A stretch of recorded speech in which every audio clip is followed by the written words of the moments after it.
Абай Құнанбайұлы 15-ші қара сөз. Ақылды кісі мен ақылсыз кісінің менің білуімше бір белгілі парқын көрдім. Әуелі пенде адам болып жаратылған соң, дүниеде ешбір нәрсені қызық көрмей жүре алмайды. Сол қызықты нәрсесін іздеген кезі өмірінің ең қызықты уақыты болып ойында қалады. Сонда есті адам орынды іске қызығып, құмарланып іздейді екен дағы, күнінде айтса құлақ, ойланса көңіл сүйсінгендей болады екен.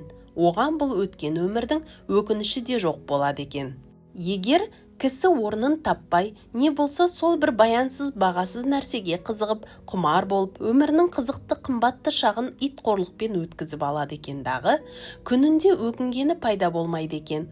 Жастықта бұл қызықтан соң және бір қызық тауып алатын кісімсіп, жастығы тозбастай, буыны босамастай көріп жүріп, бірер қызықты қуғандақ мойны қатып, буыны құрып, екінші талапқа қайрат қылуға жарамай қалады екен. Үшінші, әрбір нәрсеге қызықпақтық. Ол өзі бойға құмарлық пайда қылатын нәрсе екен. Әрбір құмарлық өзіне бір дерт болады екен. Әртүрлі құмар болған нәрсеге жеткенде, яки әне міне жетер жетпес болып жүргенде, бір түрлі мастық пайда болады екен. Әрбір мастық бойдан оғатты көп шығарып, ақылдың көзін байлап, төңіректегі қараушылардың көзін ашып, ананы мынаны дегізіп, бойды сынататұғын нәрсе екен.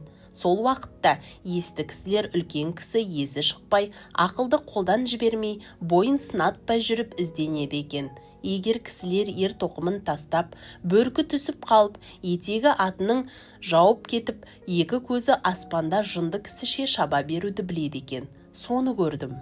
Егерде есті кісілердің қатарында болғың келсе, күнінде бір мәртебе, болмаса жұмасында бір, ең болмаса айында бір, өзіңнен өзің есеп ал. Сол алдыңғы есеп, алғаннан бергі өмірді қалай өткіздің екен, не білімге, не ақиретке, не дүниеге жарамды, күнінде өзің өкінбестей қылықпен өткізіп пісің?